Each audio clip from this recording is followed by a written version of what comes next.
I thought we'd be flooded out. It didn't stop raining. I hear you had a lot of rain down in London as well. Incredible, mate. It's just, I don't know. Has that really badly affected your fishing? It has, because winter to me means out in the river and go and catch one of my favourite fish. It's grayling time. Yeah. Once that trout season finishes on the large reservoirs, then the reservoir stuff's put away. Grayling stuff comes out, but I haven't been out since December. But fingers crossed. And it didn't rain too much in North Wales. I'm on the River Dee tomorrow morning. That would be good. Because ironically, grayling really like it cold, clear, and low, don't they? It's been one of those things. We haven't had a winter. It hasn't. I mean, how many times have you got up in the morning and there's been frost and ice? Not very often this winter. 4 or 5, that's all. Exactly. Incredible. Yeah. Still, maybe we've got it to look forward to. Or not, depending on your perspective. Now, back in December, Hal suggested we might like to film an event he was taking part in on the gorgeous River Dee that he just mentioned. He, like many enthusiasts across the world, are avid fans of the European Grayling Festival, a true celebration of the Lady of the Stream. Andy Ford jumped at the chance to see what it was all about.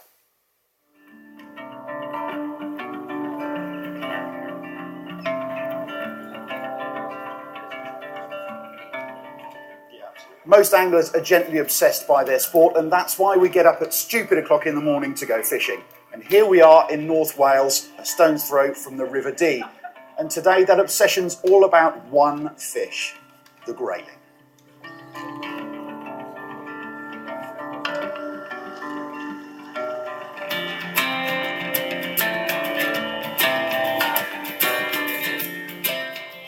It's an event which was born 14 years ago. It's become one of the competitions to fish in European fly fishing circles, and the River Dee is perhaps the biggest draw. This year there were 27 teams taking part, with anglers from all over the world swapping ideas, tactics and tall tales. Most of the teams are named after classic fly patterns, like dunkles or grey dusters. Sometimes the weather here means there's more talk about fly patterns than fishing with them for the grayling. But this year, the Dee was in prime condition. Perfect flow, a perfect colour, and a perfect backdrop. It's enough to make even the most seasoned international dewy-eyed. For those like John Bowen, though, this was a new experience. John, anticipation's everything in fishing. I know you haven't fished this bit of water before. How are you feeling at the moment? A little bit nervous, but hopefully it'll be good. Looks a good stretch. I'm told there are some very big fish in this pool. Well, the rumour is 50 centimetre grayling came out a few days ago, so I don't know about if it was this stretch or not, but you never know. What do you think of this event, the festival? Well, it's my first time here, so far so good. There's a big international kind of selection, I guess, of people. This is one of those events, though, where everyone can find something to enjoy. For the ultra-competitive, like England's national champion, Phil Dixon, it's the chance to take on the very best. Others are here more for the social side of things, to watch the best in action and fish alongside them on an exceptional stretch of river. The competition's fished over 4 sessions split across the 2 days. Fishing takes place on beats of the lovely River Dee located around the town of Llangollen. Teams are made up of 3 anglers, 2 fish each session, and the third acts as a steward for another team. John would end up with just 4 fish like this one over the weekend, but others fared much better. There were 612 grayling landed between the 81 anglers over the 2 days.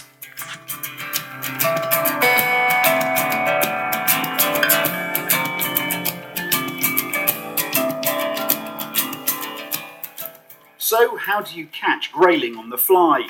Competition fishing these days has become all about a style of fly fishing called Czech nymphing.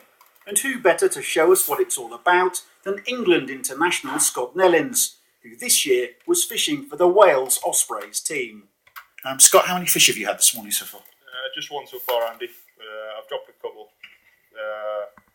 Had 2 on at once, unfortunately. The point fly came off, but I got one of them. But since then, I've dropped a couple of nice fish, which is a bit of a shame. But still early days yet. Once the weather warms up, it might switch them on. Just like you to explain to us the sort of the technique that you're using. Yeah, well, as you can see, I've got a long rod and very short line. Basically, all I'm doing is fishing the seam here, casting about 45 degrees upstream, and just tracking them with my rod, making sure the rod is downstream of the flies at all times so they don't drag around, swinging naturally in the current. I've got a small piece of coloured line there just above the water which acts as an indicator, and when that stops or jags away or does something out of the ordinary, that's when you strike. Flies I've got on, the fly on the point is a weighted fly which carries the smaller two nymphs on the droppers down to where hopefully the fish are. The coloured piece of nylon, and you want to try and get that just above the water surface, as it is there now. So if it jags away or pauses, just like that, yeah. 9 times out of 10 it's a rock or a stick or a branch or something, but one time it's a fish. And we're just making our way down the pool, sort of every time Scott casts, you take a couple of steps down just to cover the water and then you come back down again. Yeah, we've got quite a big beat. It's about 200-300 yards long, and we've only got a short while to cover that, so we want to get through as many times as possible. Grayling are naturally a shoaling fish, so once you find one, you tend to find 2 or 3, which is what happened this morning. But Scott's tactics on his super light 3-weight fly rod were about to attract some unwanted attention from one of the other residents of the River Dee. You may notice in the background that Scott's playing a fish. On any other day, the fish he's playing would be very exciting because he thinks he's got a salmon. You can see on a 3-weight, that's giving him quite a lot of sport. Unfortunately, the salmon does not count in this competition. But do you know what? I can't wait to see it.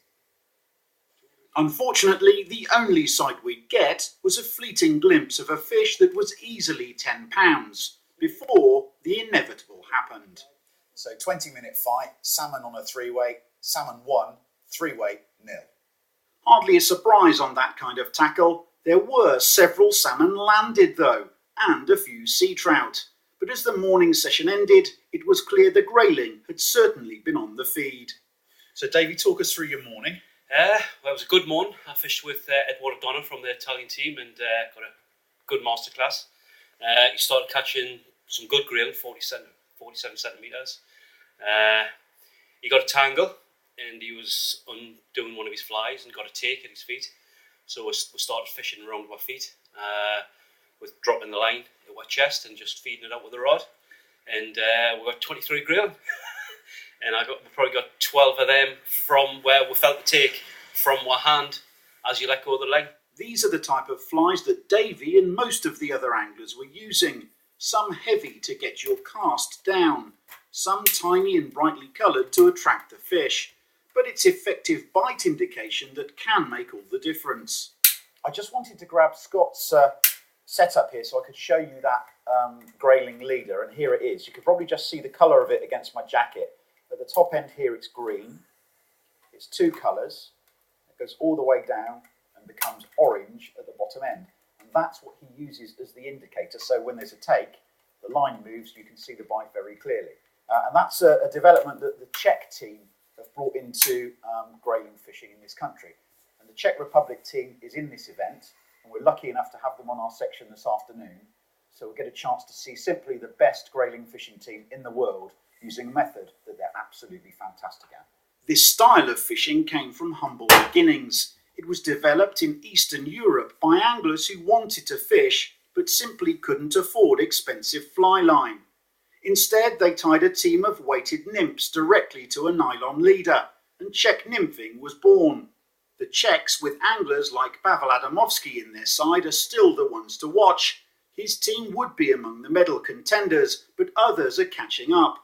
I wouldn't say it's Czech nymphing because now it's more European nymphing because everybody contributes French, Belgium, Polish, Slovak, Czech. So, and why it works so well? I mean, it's probably it's a very simple method. You just need to get a fly to the point where the fish feeds. Yeah? And with that kind of weighted nymphs, that's a very effective method. The first day was at a close. A welcome pint and the chance to swap stories about the one that got away beckoned. The Czechs would only get second place, with Davy Parker's England team, the Dunkels, winning overall. But this event is so much more than a contest to see who can catch the most fish. So at the start of the day we talked about an obsession with a single fish, but you know what? This festival is so much more than that. We've seen some fantastic countryside, we've seen salmon, we've seen sea trout, and of course we've seen grayling. I get the feeling that the European Grayling Festival is a bit more about the people and the banter and the fun that the guys have had on one of the best pieces of river you've ever seen in your life. Really take me to Dee there, Ford, hasn't he? He likes it there. And that last shot of that bridge, that's when I'll be tomorrow morning at 9 o'clock here. I hope it looks the same for you and not considerably taller. No, I don't think so. I think it's a little bit higher than that one, but let's hope we get some fish. Yeah. Interestingly, I mean, this is the winning team here. Yes. I mean, 40 couldn't join us on a Sunday, but that was, well, it's sort of, there's one Italian and two Englishmen. So they did say English Dunkels, but they sort of subbed the Italian. But the great thing about the comp as well, Keith, is that not only, as Andy said, it's a lot of fun and the banter and all that, but they've raised over £47,000. Really? I think it's about 15,000 that went to buy all the nets out on the system, and the rest of it is donated to the D Trust. Was that the salmon nets? Yeah, the salmon nets were bought out, and then all the rest of the money goes to the D Trust, which actually looks after the whole valley. And because of all that money that goes to the D Trust, it allows this competition, all the riparian owners, all the clubs, just give the stretches to the competition, so we get to fish stretches that are never fished before, and that's why the competition is so special. And that's why it's so important for anglers, and unfortunately we're not always great at it. It's so important that we cooperate and form together and just deal with the locals as they would be dealt with themselves, and listen, it just works. We'll continue to talk grayling and other game targets after the break, when Howell will be showing us the patterns that will get you results at the moment. Back soon. True, don't it? We're so quick to knock them back.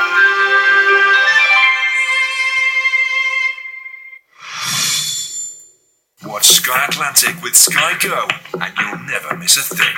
Join the following on a tablet. The greatest trick the devil ever played was convincing the world he did not exist. Investigate True Detective on a compatible smartphone. You wonder ever you're a bad man? World needs bad men. And catch up with the girls on a laptop. I feel like I'm a person who just can't keep my mouth shut. Oh my god! Stories that stay with you on Sky Atlantic, whenever and wherever you want with Sky Go. Here we are on a beach. 7 nights in Spain. Or 7 nights in Turkey. Spain or Turkey. Spain or Turkey. And they're off. The timeless battle of holiday against holiday. To help you decide, visit TravelSupermarket.com. We compare thousands of deals on holidays, hotels, car hire and flights. Travel Supermarket, helping you get away for less. The Wren Living Sale. You can save up to 80% off kitchens. That's Wren Living. Take home, rush, and get ready for a thrill ride. It's an adrenaline-fueled triumph. I'm quicker than all of you. And let's race. Rush, available January 27. Even with the best training, keeping an eye on our money can be a bit of a tease. And if you're looking at your finances, the Money Shop can point you in the right direction. Loans up to £1,000 available online or from your local store. And applying for one is a walk in the park. So, if you're experiencing one of life's little ups and downs, apply online through moneyshop.tv. When you pay back in full on your original due date, we'll give you £5 cash back for every £100 you borrow. A real treat, moneyshop.tv. Woof. Honestly, tablets, I said no way. But then I saw the new Windows tablet. It has the desktop and runs full Office. This is a tablet that works. For work. And with apps like Halo, it's great for games. For after hours, of course. This Valentine's Day, say those 3 little words with early offers from Moonpig. Beautiful red roses. Champagne, chocolate, or a luxury gift box. And get a personalised card free. Early offers from just £25. Order by the 31st of January at Moonpig.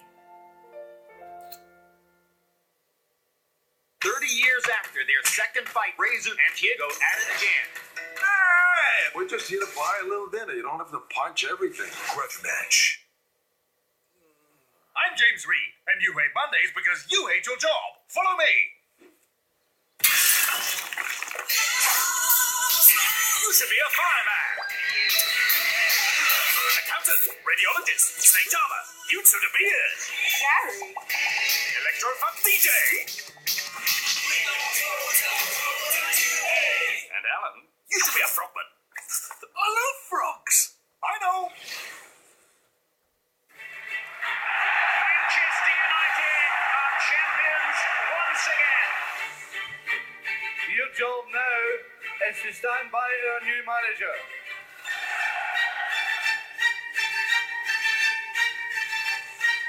My record is not a normal one. One day I have to lose.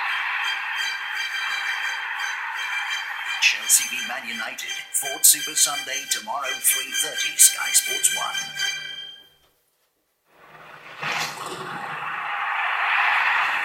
Your home of sport.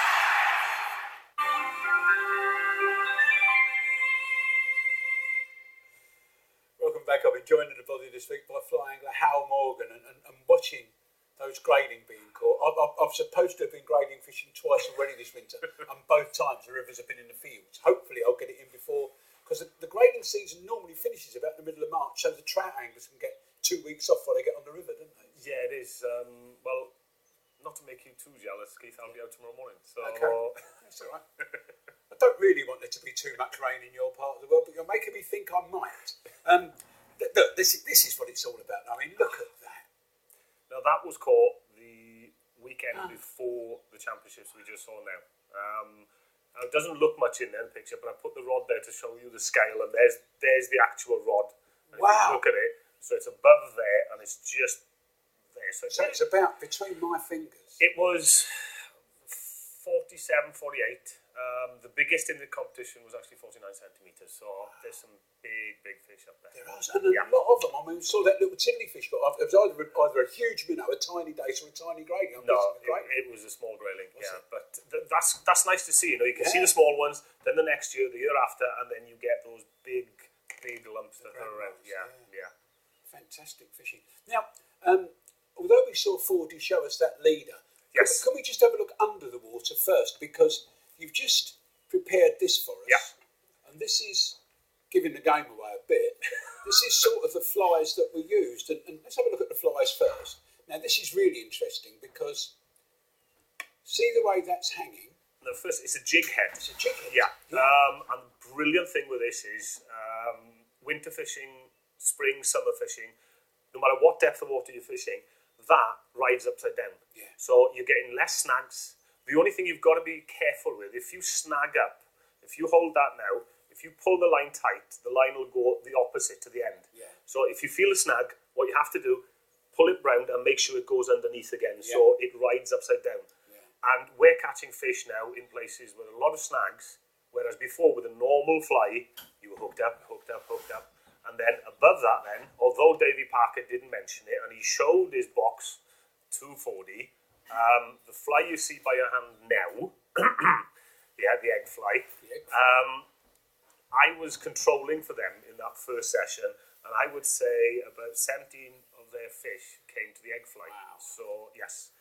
What you've done, you've just tied this on a little leader for us to show, it's slightly exaggerated, to show us how it works. So, as this jig head that's goes trundling along the bottom, river, and this one's in front of it, and just remember, Scott did mention it in the little clip as well, you lead the flies down. Yeah. So you're not actually dragging them down, you're just leading them down, so just keeping in touch. And the one thing you've got to be very, very careful with is the weight of the point fly. Mm-hmm. If you find it's stopping, right, you've got to go lighter. If you find it not touching bottom, you've got to go heavier. So in a stretch of maybe 30, 40 yards, you might change that point fly 3 or 4 times. Because you want to be as natural as possible. You want that fly dead drift just trundling along the bottom as if a natural insect's just been washed away. And that's, if it's unnatural, obviously you're not going to get the fish. Well, you say as the natural insects washed away, that's what made me think about the fishing directly below your feet, because as you disturb the stones, out come the caddis, out pop the hog lice, everything comes out. And I used to catch a lot of, giving another secret away now, though it doesn't, in the matches on the tidal Thames years ago, I used to fish downstream in the keep net in that much water. And that's where the big dace were, directly behind the keep net. Well, in one peg, John Ellis was fishing, and he actually brought a fish to the controller, and he gave the fish to the controller, and turned around the corner. Can you just unhook him? I can't move. And the Grayling had followed him in. This is not a word of a lie. The controller vouched for it, and he just grabbed his flies and went, dropped, and the Grayling took. I mean, it's unbelievable. This is the other thing that Fordy saw. Yes, he was showing the different colour of nylon. This is slightly better because Scott's was just a gradual transition. And the problem with that gradual transition, little sort of tentative takes don't show up. But as you can see with the beads there, 2 red, 2 yellow, 1 black. Different colours as well, because different light conditions, one colour will show up better than the other. The other thing is what I've done, I've added this bit onto another bit of coloured, but with black movable markers. If you move your hand up a little bit, you'll see the black marker, and you can move that up and down. So if you coming down a stretch and you want to fish a really deep hole, instead of having to retie your cast and lengthen it, you can just move them and then fish that deep hole and then shorten it again and carry on fishing down the stretch. Here's a great tip as well that I've only just noticed, because I wonder, you know what my fetish with knots? Yeah. I've just noticed this, what you've done here. You've tied that to a micro ring. Yes. So you don't have to lose any of this at any time. That ring's on there all the time. Or you just tie a different length leader. That's it. And then on the other end of that indicator leader as well is another micro ring. Simple, easy, and the beauty with it, it just stays on that reel. That is the French leader, but we've evolved as well. This winter we haven't had winter. We haven't fished for grayling properly, where it's been really, really cold, -3, -4, -5 and snow and everything. So they haven't been, all the grayling we found in the championships were actually in the fast water. They weren't in the deep holes. Normally what we do in the winter, we fish with braid, and it's evolved now. We've got this here now. Now this really intrigues me, because let's start at the bottom. This is a standard sort of... It's just simple coarse fishing. It's a spectral gel braid. That's it, yes, that's all that is. And what we used to do, we used to have fly line backing and that on the end of it. Yeah. The beauty with that is that it's so sensitive. There's no stretch in it whatsoever. Now, that point fly you showed us, when that's tapping along the bottom, with the braid, you are feeling that fly going tap, tap, tap along the bottom. Now, a friend of mine, Paul Davison, he's actually now built these lines, all in braid. It's... To get round the rules, it's 23 metres of World Championships, so it's a full fly line, but made out of braid. It's got a full taper, so you can actually cast it as a fly line. And then, if you look at these now, I think he's found these from coarse fishing, right? I'm not sure what they are. But when you're going down, if you just hold that, then that will just slide up or slide down. So as you go into the deeper hole, slide them up, come into shallow. And the beauty with this now is you're actually feeling it, and you can watch that trundling along. And normally when we're fishing, we're waiting for the take. Now, using this line, I'm not waiting for the take. I'm actually waiting for the point fly to stop being in contact with the bottom. Because it means either the fish has taken that point fly and stopped it trundling, or it's taken one of the droppers and lifted the point fly up. And the beauty with it, right, the first time you ever use one of these, first time you ever used fishing a braid, I remember I was on the Eden years ago, first time I tried. Yeah. Be catching 2.5 pound grayling, really, really nice. And I hooked this fish first time on a braid, and I thought, this is it, right? This is my holy grail. It's my 4 pound fish. I was screaming, come down with the camera. And honestly, it was just over a pound, because there was no stretch. And that's where you have to be careful with this. It's no strike, it's just lift into it gentle. And the modern rods make such a difference, because they're really ultra fine. This one is a 10-foot, 3/4 weight, ideal, so soft in the tip. So you just lift into it, and even the big fish, you're not going to lose them. That's a lot of grayling tactics, and they'll work on big and small rivers. Oh, yeah. But the beauty of grayling fishing as well is the types of flies, and you've got a few examples here. Yeah, I just put a few in the box for you there. That's like a mini peeping cat. There you go, yeah. With an Avro bead in the back. Yeah. So I'm holding it that way up, of course. It would be upside down. The other way up. Yeah. That's caught a lot of fish. There is one in there that I don't really want to show you, Keith, but I will. Okay, which one is it? There are actually 2.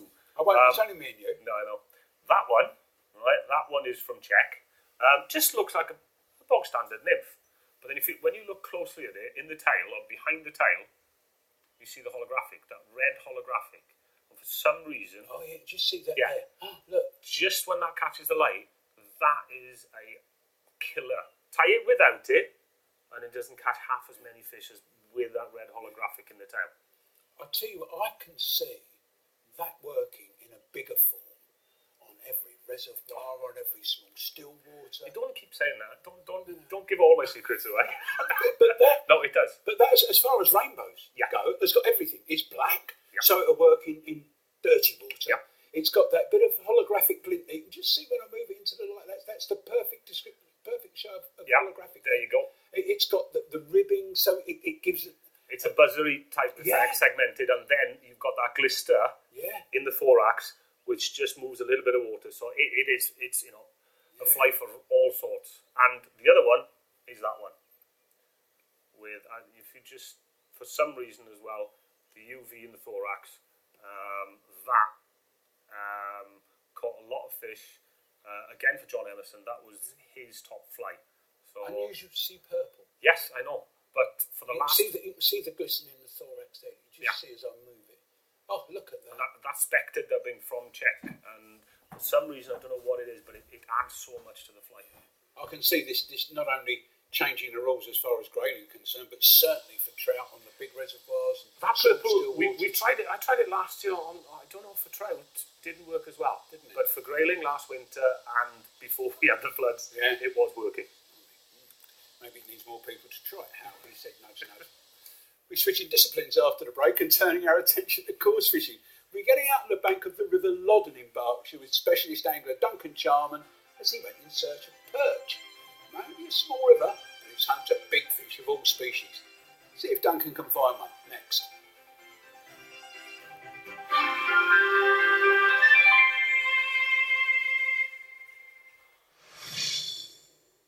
I want Henry's phone's logged. You mean bugged? I've got to know what I'm dodging. Harry Shearer stars in the new series Nixon's the One. Starts Thursday the 30th of January at 9 on Sky Arts 1 HD. Men's face care. It's not